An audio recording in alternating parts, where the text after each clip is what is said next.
I want to thank Julie Seltzer. I want to everybody give her a hand of applause. She's doing incredible work. Look, just to bring this many people together on a midday Monday from all across the country and countries, and I see Canada's here, and I imagine we have other places. So we're really in an age of global learning, that's for sure. Now, listen, I have to say this. I said this when we did Pesach. I said this when we did Rosh Hashanah. Never in the history of the Jewish people have we had a Hanukkah celebration or celebrations like this year. Just think of it. Never in the history of the Jewish people have we had to, first of all, meet and light candles. We lit candles in a program last night. We're not doing it today via Zoom. So already something very, very different is happening. So what I want to do today is talk about Hanukkah as a mythic journey. If I had another title for it, I would call it Hanukkah for Grown-ups. So you'll see where we're going with this. Now, I want to ask Julie to give a quick unmute because I have a question for you. If you looked up in the sky, what will you notice about the moon? Anybody want to? Are there any astronomers or savvy astrologers here? Tell me something about the state of the moon. There's a new today. moon tonight.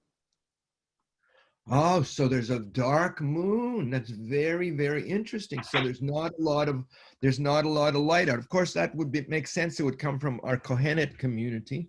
So Hanukkah always begins on the 25th of the month of Kislev, when the moon has gone into exile. The days are getting shorter. The nights are getting longer. We're at the moment of the darkest moon closest to the winter solstice. Okay, so let me share with you a little bit what we want to do here.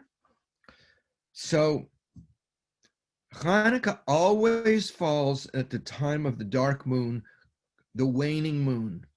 And it's interesting, particularly if you're in the southern hemisphere, you'll have to forgive me, but at the time of Hanukkah, it's easy to begin to feel darkness and despair, let alone what's going on in this country. It's a balance between hope and despair. But I don't know if any of you are, taking your antidepressant medicine, or people have SADS, right? Seasonal affective disorder. I have to go off. I have to say this. We're mammals affected by changing air masses. Okay, in spite of Starbucks coffee and the incandescent light bulb, our human bodies are mammalian, and the bears and the squirrels and all the other mammals are going into a time of hibernation, and we still have this culture that wants us to produce and to do more. And so we sort of say, what's wrong with me? This morning I woke up and I wanted to go back to bed. Well, you're damn right. It's a at least on the East Coast, it's a kind of crummy, rainy Monday morning, other than having so much fun with all of these Hollywood squares here. So it's in that moment of the darkest time of year when Hanukkah comes to help us move through this period of time. When I go off screen, you have to get a repeat of what I just did. So our tradition allows us to experience and feel the turn towards the light, because that's when we bring light into our homes and into our hearts. So we need to ask the question, what's the deeper mystery of Hanukkah? Right? Is there something in Hanukkah that can nurture us spiritually in this dark time of the year?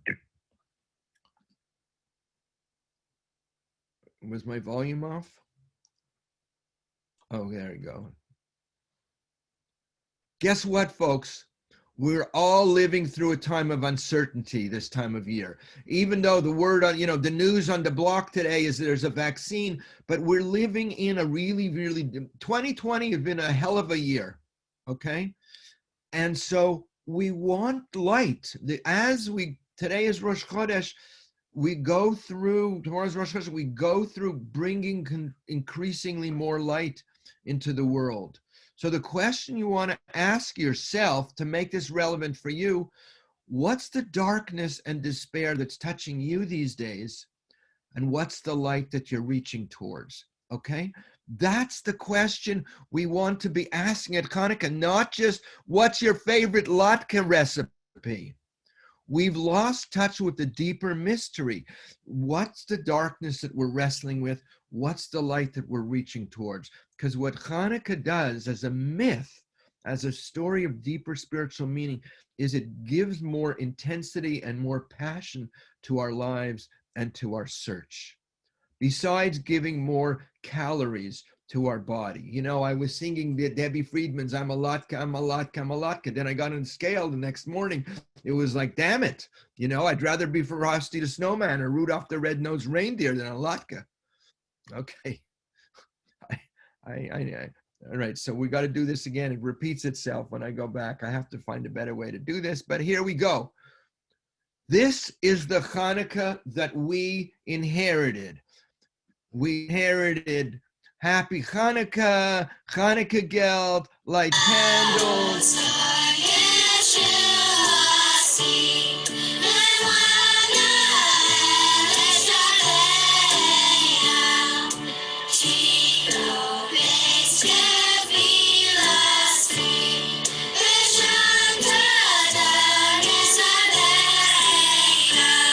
Okay, put up your hand if that's the Hanukkah that you inherited. Put up your hand. Right across, right? You can scroll through the 5 screens here. Put up your hand. It's so that's hard to find a deeper mystery of spirituality if that's the Hanukkah that we inherited. Okay? And what I've learned from my teacher Reb Zalman is that we need to ask some different questions. Okay, there's actually a way I don't have to go right back to that same screen. I can go to the next screen. I've just figured this out. So before we reclaim the mystery, first we want to do a little bit of history, okay? And Julie's gonna help us read by reading some text. I'm taking you now back to 167 BCE, before the Common Era. And if we had a smaller group and I'd open up the mic, I'd say, "What did you learn? What did you learn about Hanukkah?" But we're gonna read a text. Judah the Maccabee and his companions, they fought against the Hellenistic overseers of the land. Okay, and then they recaptured the temple. So this is the story we tell. Shabbos and kosher and circumcision were, Zeus came in, like this is the Hanukkah story. But when I say it was both a war of liberation and a civil war, I have to ask you if you understand what that means. It was a war. In what way was it a war of liberation? Okay, can we have some unmuting here for a second? In what way was it a war of liberation? Somebody remembers Hebrew school. Hebrew school. We regained our ability to practice our own. We can't hear you. Try that again. We regained our ability to practice our own religion in the way we wanted to be it. Okay, so in what way was it a civil war? The Hellenizing. Wait, somebody has We were fighting against Hellenizing Jews. Right. Okay, so that made it the Civil War because there were those who were siding with the Greeks. Don't try this at home, kids. But I mean, they were actually sewing back on their circumcision. But we're not going to go there today. Okay, so we're going to read about the revolt. Julie, please.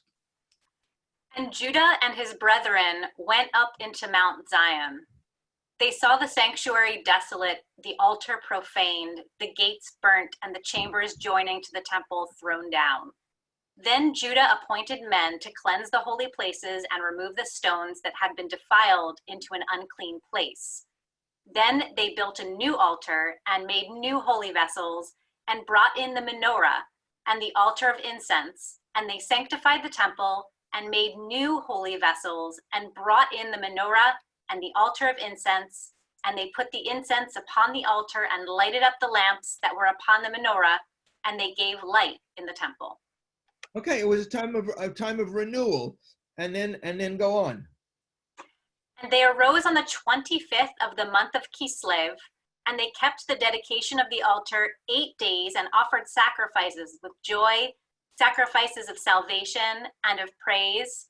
And Judah and his brethren and all the community of Israel decreed that the day of the dedication of the altar should be kept in its season from year to year for 8 days from the 25th of the month of Kislev with joy and gladness. Okay, so they made an 8-day festival, and I don't want to spend a lot of time here, but I want to go forward. Is there something missing in this story? We'll answer that in a second. Read this other one. We'll open up the mic in a minute. Okay, so now we're reading also the Book of Maccabees. Is a genre of Jewish literature called Apocrypha. It's not, if you grew up with a Catholic Bible, you got the Book of Maccabees. It was originally written in Greek in the Alexandrian Greek community, and it didn't make its cut into the Torah. Julie, if it made its cut in the Torah, you'd have a lot more to scribe when you write the Torah scroll. Okay, so True. Go read. Now Judah and his followers tore down the altars which had been built in the public square by the foreigners, and they purified the sanctuary, made another altar of sacrifice, and offered sacrifices. After a lapse of 2 years, and they burned incense and lighted lamps and set out the bread of the presence. Okay, one more, and then we're going to have a conversation.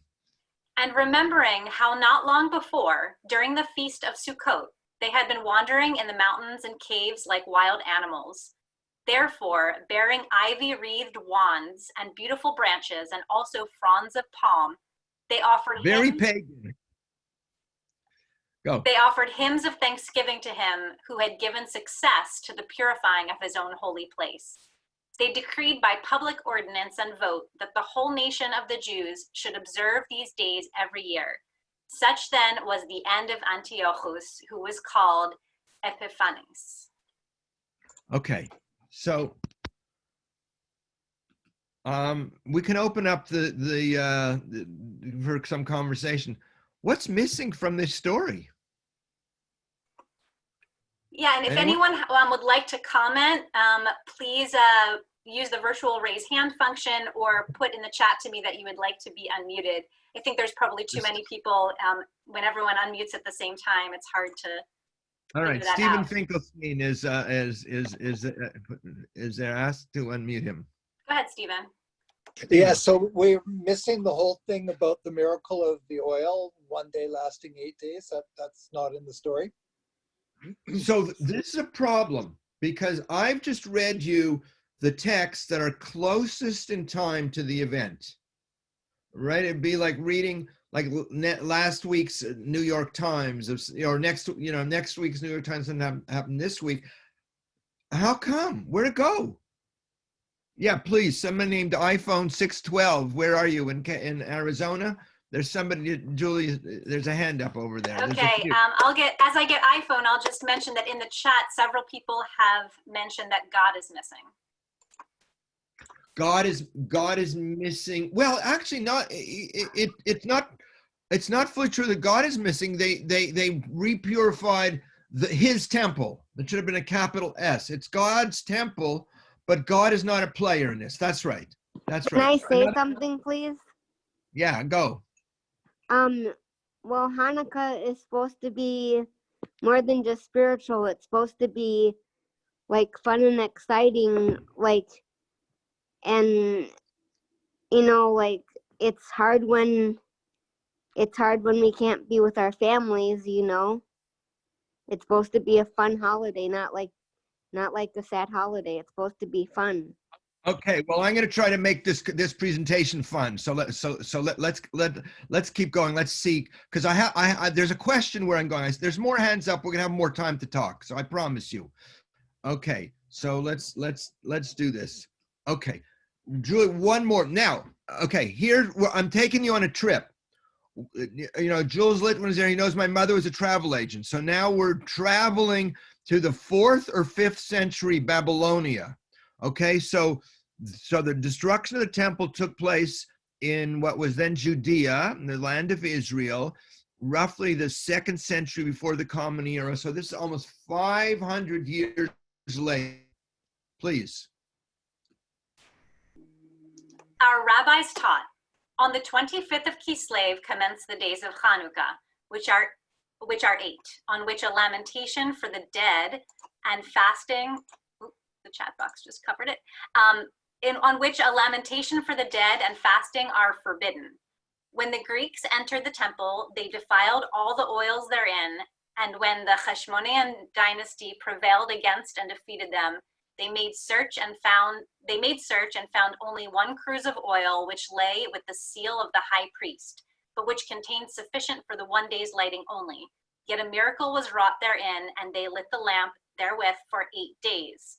The following year, these days were appointed a festival with recital of Hallel and Thanksgiving.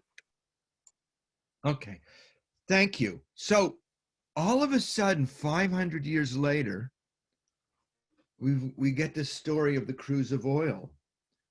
And that's the story that we tell. That's why we eat so many greasy latkes. That's why we eat sufganiyot. But it's interesting, that wasn't even there. Somebody already answered the question, how come? Barbara Langer raised her hand. You want to, let's hear what Barbara Langer has to say. I didn't raise my hand. Oh, well, okay. Anyone, here's room for a comment. Anyone? Because yeah, Gertie Trachtman. Go ahead, Gertie. I think they are celebrating late with their lulav and their trog. They are really celebrating a very late celebration that they could not do before.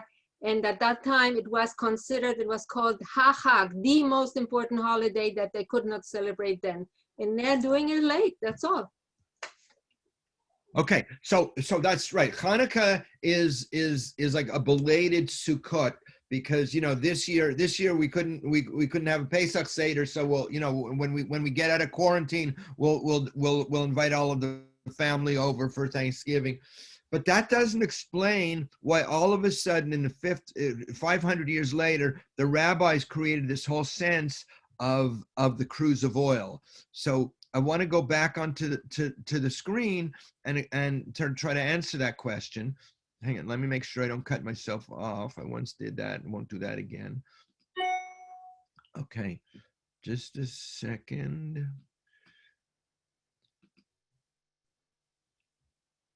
Okay, so in the story that we read, Judah the Maccabee and his brethren were the warriors. And because Yehuda HaMaccabee is the hero in the book of Maccabees. But for the rabbis, the hero of the Hanukkah story was God. And when we read the Haftorah this past Shabbos from Zechariah, it says, "Not by might nor by power, but by my spirit," says the Lord of hosts, Adonai Tzvaot. Winners write history, okay?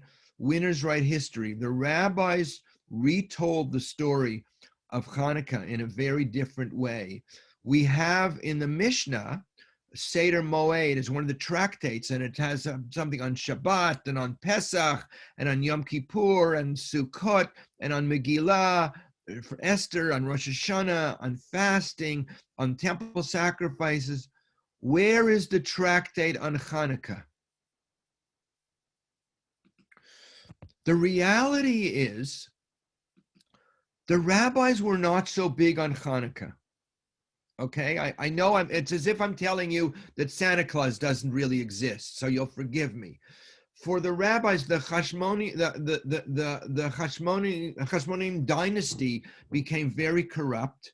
There were problems for the rabbis it wasn't biblically ordained. You know, almost all of our holidays have texts in the Bible. And so originally, Hanukkah was not a major deal. Originally, this was Hanukkah, okay? A little tiny lamp. This is sort of like Roman Palestine. They put a lamp or lamps in front of their door. Then in the medieval period, when we began to use, you know, metal and brass work, we burnt oil a little fancier. But this is what changed things. With the founding of the State of Israel, the early Zionists looked for a Jewish template of heroism. Bayamim hahem bazman hazeh. In 161 BC, the Maccabees were heroic. In 1948, the early Zionists were heroic. It was really the mythology of early Zionism that brings out the heroism of the Maccabees. And most of us looking around, you know, a lot of you were like, you know, sort of just getting your first dreidel spinning at the time of the early state, you know, right? But that's the mythos that we grew up with. The Maccabees were heroes, the early Zionists were heroes. Great, let's spin the dreidel, let's have Hanukkah, let's eat latkes. But here's the problem that we have inherited. Well, this was okay. So this looks like my mother's Chanukiah. You know, that was what it was like in the 1960s, right? And then we got a little bit more tacky. This was www.tackyjudaica.com. If you want to buy one of these, they're still available. Here's the problem. Hanukkah has become commercialized and Christmatized, not Christianized, but Christmatized. What is it? It's about holiday clearance. It's about sale. It's about gifting. There's more focus on presents than on God's presence. Our Hanukkah has lost its sense of God's holy presence. The rabbi said, we don't want to exalt Judah the Maccabee, we want to exalt God's presence. But with the commercialism of American Jewish life in the 21st century, where 30 to 60% of all commerce happens between Thanksgiving and New Year's, okay? We're living in that culture. That cultural influence has bled its way into our Judaism and into our Hanukkah celebration. And in living in Protestant America, even if you're Catholic, you know, but people think that Hanukkah equals Christmas, and Jews have bought into that. And it's not quite that way. So historically it wasn't. And so all the more today, hang on, let me not have to repeat this. This is where I want to go. This is why we need a mythic view of Hanukkah. We need a new story. We need Hanukkah for adults. So that's where I'm going now. But let me stop for a minute. Let's see what my next is. Whoop, I'm going the wrong way. No, don't. Hang on. Let me stop for a minute and see if anybody has any comments, any questions. Okay? Julia, you're in charge here, so you got to see. There were a couple of things in the chat, but if someone would like to comment, please let me know. We can unmute you. There's Anne in Delray Beach.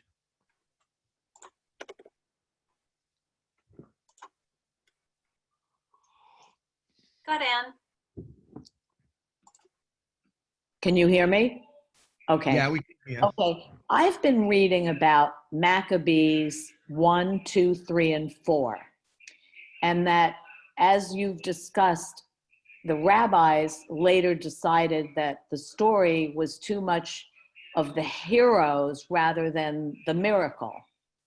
And I read that if Jews read Maccabee, that it's, some rabbi made a comment that you would not be wouldn't be admitted to the afterlife, let's just say. Are we not allowed to read the Apocrypha of Maccabee 1, 2, 3, and 4? You know what? We're going to have to talk more about afterlife another time. That's my favorite topic. But it's not that we're not allowed. It's that the early rabbis said this is in and this is out. There's no Jewish condemnation of reading non-biblical texts. The Jewish Publication Society has a great new translation and commentary on that. So it's not part of our traditional canon, but it's certainly in there. Look, we're telling the story of the Maccabees. Okay, and one more comment, and then we're going to go back to the Mythic journey in a minute. Anything in the chat that you want to? Someone asks why there's an emphasis on Gelt.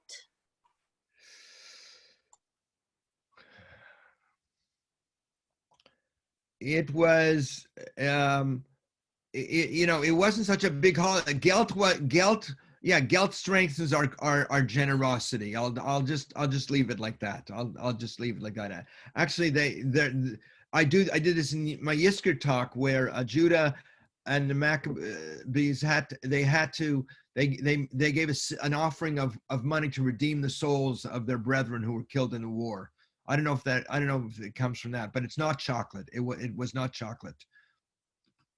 Okay, let's go to here. Okay, so what I'm saying is we need a new paradigm.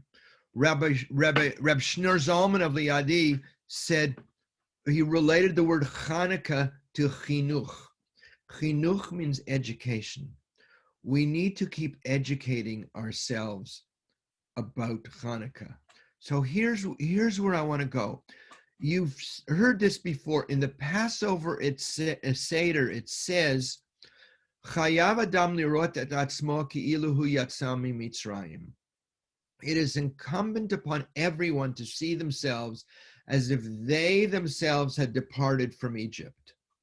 So when we tell our Passover story, at least in some of the liberal and renewal communities, when we tell our Passover story, we ask, where are you enslaved this life? Who are your pharaohs in this world? Like we try to personalize the mythology, but we don't do that with Hanukkah. We don't do that with Hanukkah.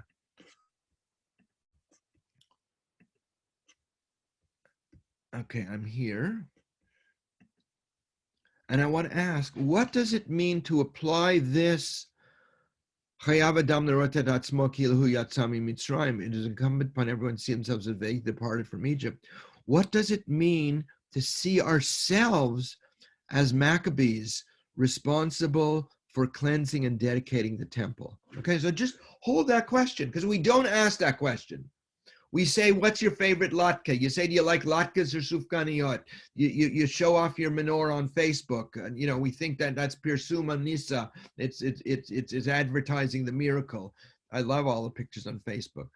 But every year at Hanukkah, each one of us is responsible to cleanse and renew the sanctuary. And I want to stop for a second just to look at all the Hollywood squares with that look of confusion on your face when I say that to you. Just look, scroll through. I say, oh, you're supposed to cleanse the sanctuary. And you're going like, what are you talking about? We don't even have that sanctuary. What does he mean when he says we have to cleanse the sanctuary? I got my cleaning person in there to clean the house for a Hanukkah party. Isn't that good enough? Okay. So here's where I want to go. For us today, it's the inner sanctuary. For us today, it's the inner sanctuary. It says in the book of Exodus, make me a holy place where I can dwell within. V'asiti mikdash v'shachanti betocham. Make me a holy place. Where do we make place for God's presence in our lives? How do we cleanse and purify the inner sanctuary? You know, right now, my inner sanctuary is over-sugared from too many sugar cookies last night at the Hanukkah party, right? What do we need to do to cleanse our own inner sanctuary? Even to ask that question is to change the paradigm of Hanukkah. So here's the teaching that's going to help us. Okay, can you read this for us, Julie? Yeah, okay, this is a teaching from the Shulchan Aruch. This is the halacha on candlelighting. First of all, in white. The time to light Hanukkah candles is sunset, although some authorities say that one may light as early as 1 1/4 hours before sunset, as long as there is enough oil for the lights to burn until the last pedestrians leave the marketplace that night. Okay, the last pedestrians leave the marketplace, sort of like the last person to leave the mall before it closes, right? The word that they use in Hebrew is ad shetichle regel min hashuk. When the last foot has left the marketplace. So the Hasidic masters say the word regel is, which, by the way, do we have a word in English that is similar to, that has resonance with the word regel? How about regular? How about regulate? Oh, that's interesting. And so regel in Hebrew is also connected to the word hergel, which means habit. So what the Hasidic masters say is that we need to, lighting Hanukkah candles allows us to unlock from our usual habits of busyness, distractedness, Facebook. The Hasidic masters weren't talking about Facebook, but ad shetichle regel min hashuk means when we unlock from the habits of distractedness, all of the habits of our lives, then we can see the miraculous in our lives. So here's the question to ask yourself. What are the habits of routine that keep you from building the inner sanctuary? Okay, this is important. This is pivotal in this. Is it Facebook and Instagram? Is it too much news and too much email? Is it shopping and OkCupid? You know what, this one up here, this is doom scrolling. How much time do you spend doom scrolling or chasing after money? So as long, for the Hasidic masters in their worldview, as long as we are distracted in the habits that keep us from perceiving reality with a sense of the miraculous, or with a sense of open eyes. The Zen masters talk about seeing the world with Zen eyes.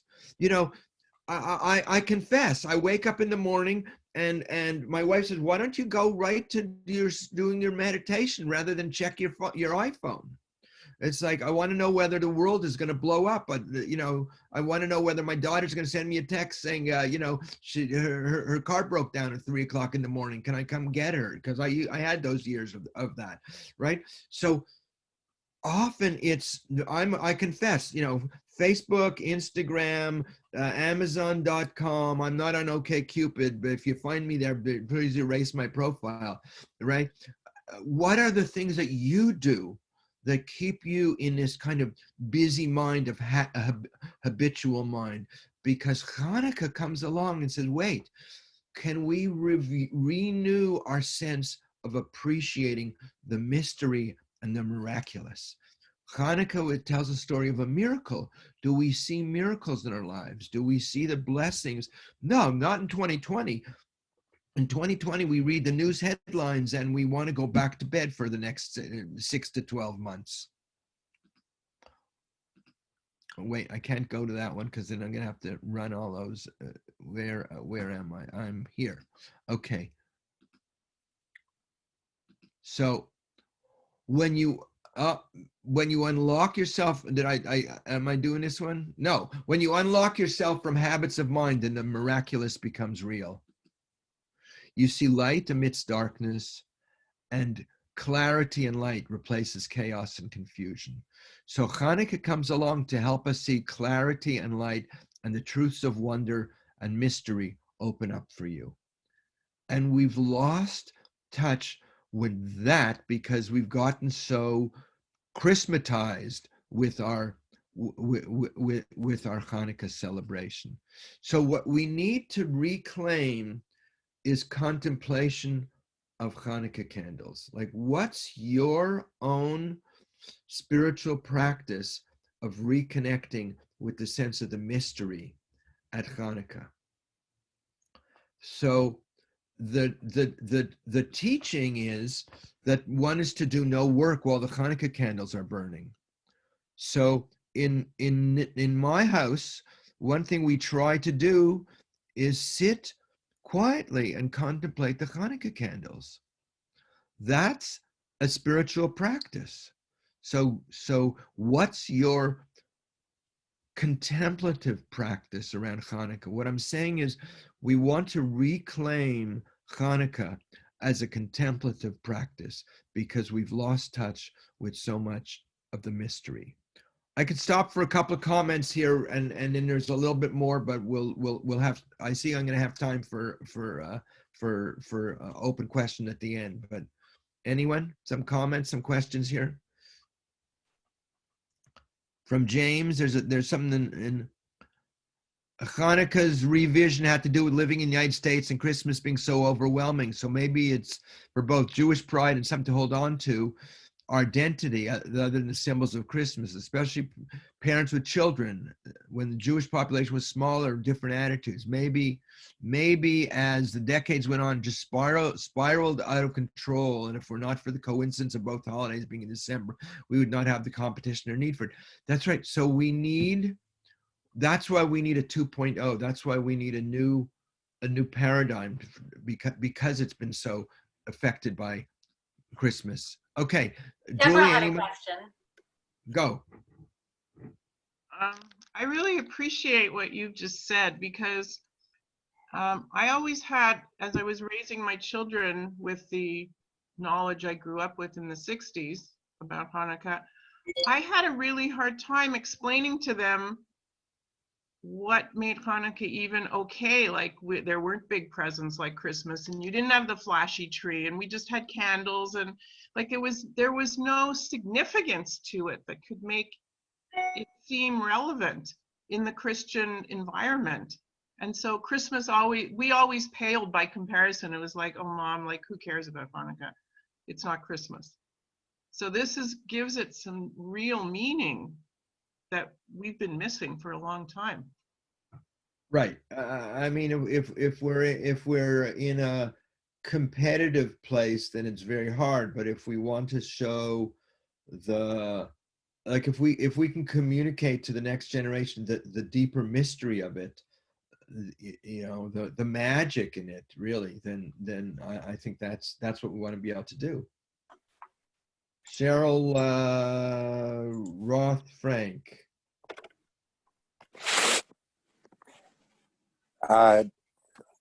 This is Phil Bentley. I think you might know me. That's Rabbi Phil Bentley. Rabbi Phil Bentley. You are, first of all, I want to praise you. You are reminding me so much of what I learned with Reb Zalman back in the 60s. And I've been missing that kind of learning. The idea of turning this holiday inside out resonates so much with me because all the schools that I ran in my pulpit career, I told the teachers, never teach the kids anything they have to unlearn later on. And part of that emphasis was the oil story. He said, I don't want them going through life as adults saying this is what Hanukkah is about because there's so much more to it. And I also want to mention the connection with Christmas. If there were no Hanukkah, there'd be no Christmas. Because one of my friends put on Facebook, if not for the Maccabees, we would all be having to learn Greek, and we'd be going to Greek school and having to learn declination. Christian history, and I took Christian history in college, starts with the story of the Maccabees. Literally started with the story of the Maccabees, which was a lot of fun for the two Jews in the class. So I just want to thank you because you sound like Reb Zalman in the best sense. Well, B'Shem Omra, I learned some of this from Reb Zalman. Yes, I know, because I learned the same things from him. Right. Okay. I saw Cheryl Roth Frank. Hi. Go. I wanted to know, curious why you didn't mention Judith. Just because I haven't worked it in here, but if my wife were here, she would sing her Judith song to you. Okay, so tell us about Judith. She said, "Have you worked Judith in?" I said, "No, but Judith is another piece of the story that we also need to reclaim." Right, because it's it's hardly ever mentioned. There are some very famous paintings about, where could I find written information about Judith, like the original source? My referral source these days is this rabbi named Google. Go check Reb Google and see what he has to say about that. Okay. The other thing is there's somebody here among the Kohanot, the Kohanet community. Rabbi Jill Hammer has talked about reclaiming a tradition of Chag Habanot. There is in one of the Mizrahi communities a tradition of celebrating the daughters. And during the middle of Hanukkah. So our Hanukkah is still in evolution. There are more Chanukiot available of more different kinds of material than any other point in history. Now that people can do pottery, and my son is a glass worker. He brought home a glass menorah last night. There's more Chanukiot being made, and our tradition is continuing to evolve. So we'll see where it goes. Okay. One more question, and then we'll go back to slides from my trip to the Caribbean, or whatever my slideshow was. Anyone? Julie, someone else? Yeah, have a hand up. Not that I see. Oh, we got one. Yes, from Stephen. Okay, and then there's Corinne in Charleston. So Stephen and then Corinne. Yes, I'm just amazed that the Rabbi Zalman has had such a tremendous effect worldwide. Just our small community here seems to know numerous rabbis who were taught by Reb Zalman. And I brought up the point that I'm from Winnipeg, so my parents would have known Zalman Schachter very well. So it just sort of completes the circle, just out of interest. Seems to be quite an influential character. Well, I was glad to have studied with him. And Corinne is in South Carolina. We need to hear from the south of the Mason-Dixon line, please. Let's see. Can I? Okay. Unmuted. So I really love what you said about the half hour of contemplation. In fact, I think my husband and I achieved that last night trying to watch the candles burn out. The question is, our 14-year-old daughter has a renewed appreciation for Hanukkah this year because all of her friends online are making Christmas such a big deal. And like someone mentioned earlier, Hanukkah is her way of holding on to her individual identity of being a Jew, but she's not at the point where she can contemplate, and she's not above, but the dreidel playing has kind of lost its fun. It's more for younger children. And so we don't do presents 8 nights. I don't believe in that. It's too materialistic. We give one thing on the one night, and that was that. And we had latkes, and for all the 8 nights, it's hard for me to figure out how to keep her interest going. Whereas my husband and I are very happy to contemplate the lights, but for her, she's not able to settle on that. Yeah. Two things. One, we would give the kids the responsibility for setting out the candles.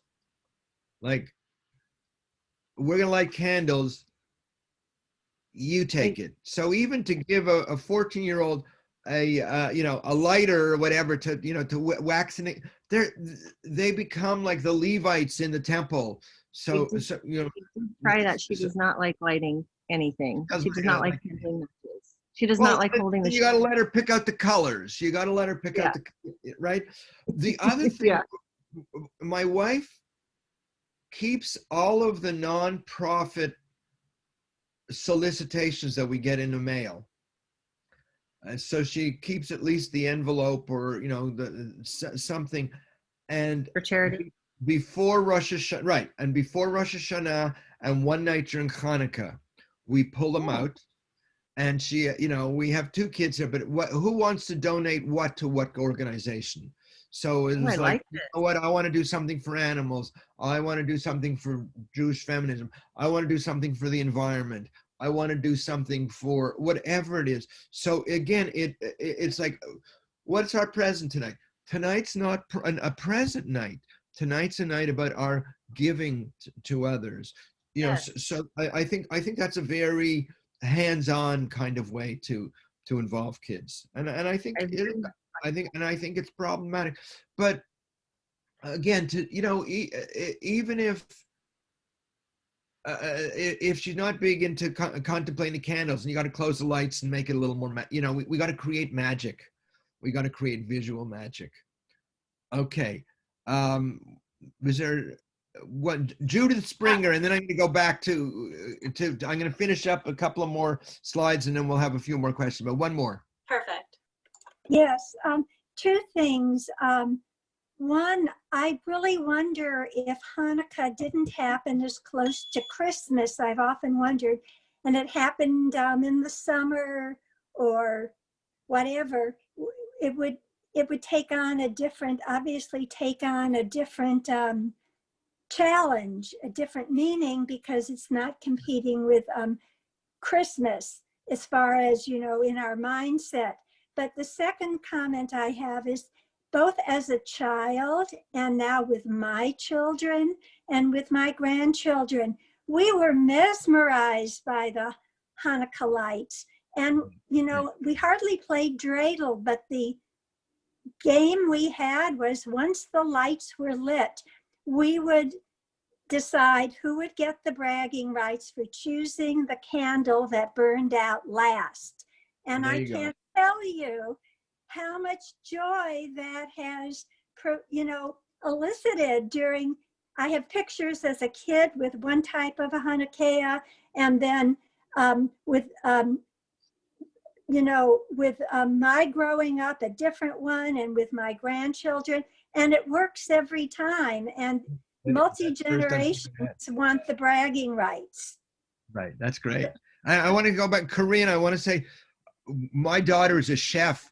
She came in last night, and it was like a 6-hour cooking ordeal. But your daughter's just at the right age to involve her in creating foods, because actually, even though it's not the only thing, and it's not the inner and the contemplative dimension, in terms of passing on the significance, foods and involvement in foods, and creating and cooking for a Passover Seder and making latkes together is another way to do that. So, having said that, we're going to come in for a landing soon.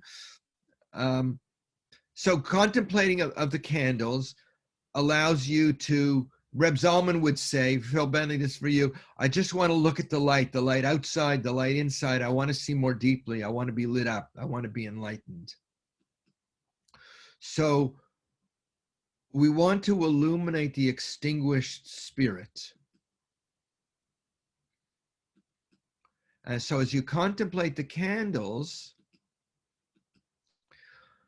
what needs repair in the inner temple this year? You see, this is not Hanukkah, this is Hanukkah for grown-ups. Take some time and ask, what is it in 2020, what didn't get taken care of this year in my inner temple? we've been, this is another talk I do, but we've been living in fear. You know, you go out on the street with your mask, and we've been living in fear. We've been living in this haze of the culture, of the political craziness in our times.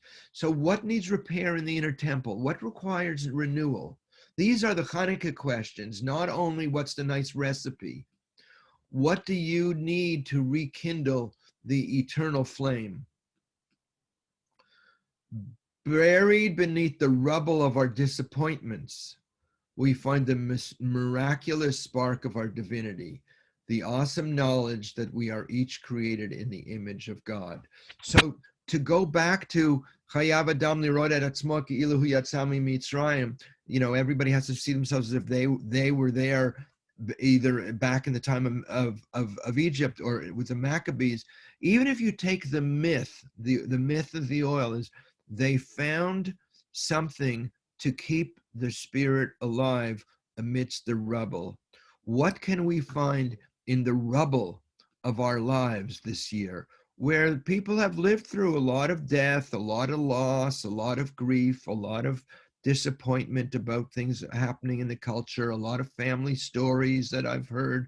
You know, I mean, I work with families that haven't been able to say goodbye to their loved ones or haven't been able to have a shiva.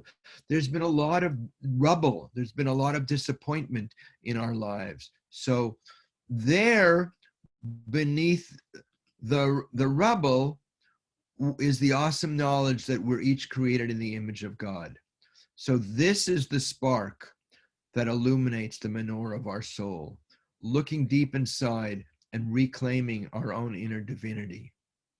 If we heal the personal desecrations we each have suffered and rededicate our lives to holiness, to justice, to making the world a better place for ourselves and our loved ones, then the miracle of Hanukkah happens inside of us. And that is the mystery of Hanukkah. So that's what I wanted to share with you today. Okay, we got a few more minutes, Julie. We can take yeah, a couple we can more. take a couple questions, sure. Yeah, you're the facilitator for questions. I let All you right, go. Hedda. No, I know. It was before. I was just going to comment about the way I grew up with my parents, where we really, I didn't worry about Christmas. Hanukkah was a very important holiday. We all lit the candles. We all donated money to the Pushki, you know, the blue, you know, Israel. And yes, my mother, we didn't have the money, the gifts. My mother had a wonderful tradition, like the Russian dolls. She'd have she'd give us all notes beforehand, clues, and then we get the big box. And I'll never forget, I was about 8 years old, the box within the box, within the box, within the box. And then there was a picture of a bike. Said, sorry, it didn't come yet. But where are you from? Because presents weren't important when I grew up in the 50s. Where are you from? White Plains, New York. Well, listen, some families did it with more texture than others. A couple of more other comments. Just wonderful. Okay. I see there's someone named Carol who hasn't spoken before. Carol, there's a few Carols. I don't see a Carol with a raised hand. Well, I think she had her physical hand raised. Someone else. We got another minute or two. So let's hear a last wise comment. Lori.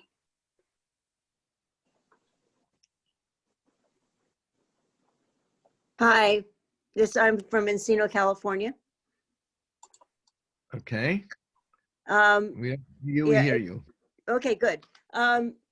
I think our temple always had a sheet that came home when I was a kid, and we carried it on through my generation, of each candle having a special meaning, whether it was mercy or justice. And there was like a sentence to read about each one. And we would repeat them each night all the way through the 8th night. And it gave it, I thought, for us, a special meaning. Yeah, I think we have to keep searching for templates that give meaning to Hanukkah. I mean, this is one. There are others, but that's right. I think that's right. Okay, one last comment, and then we're done for the day. So, Rachel Dash. Hi. Well, actually, the last person who spoke, my family did that too, and it was very special. And I want to thank you for this. I posted a poem that I wrote a few days ago in the chat that for me speaks to a little bit of what you're talking about. And I thank you so much. all right. Well, thank you. I think we're just about out of time.